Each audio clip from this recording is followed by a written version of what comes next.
Ratusan warga di 8 desa Kecamatan Lawang Wetan serahkan tanahnya ke PT GPI agar dapat dibuatkan kebun sawit oleh perusahaan perkebunan setelah adanya MOU dengan pemerintah daerah Kabupaten Muba.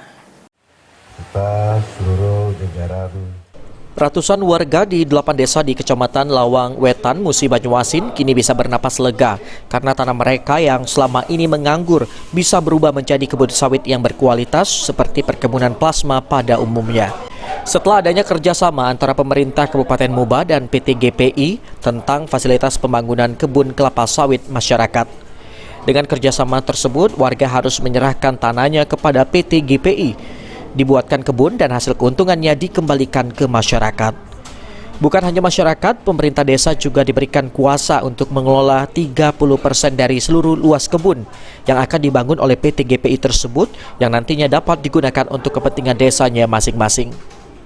PJ Bupati Muba Apriyadi mengatakan, kesepakatan kerjasama bertujuan untuk kesejahteraan masyarakat Muba.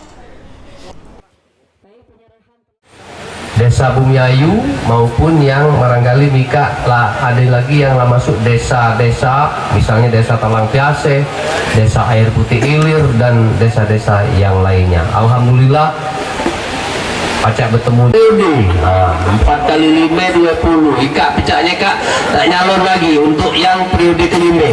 Pancasila kita berdoa mudah-mudahan beliau dapat lagi cuman tak didoa kebayang. Sementara itu, Regional CEO PT GPI Muhammad Amri mengaku sangat kagum dan apresiasi dengan adanya kebijakan Bupati Muba Apriyadi yang sangat komitmen meningkatkan kesejahteraan masyarakat di Muba.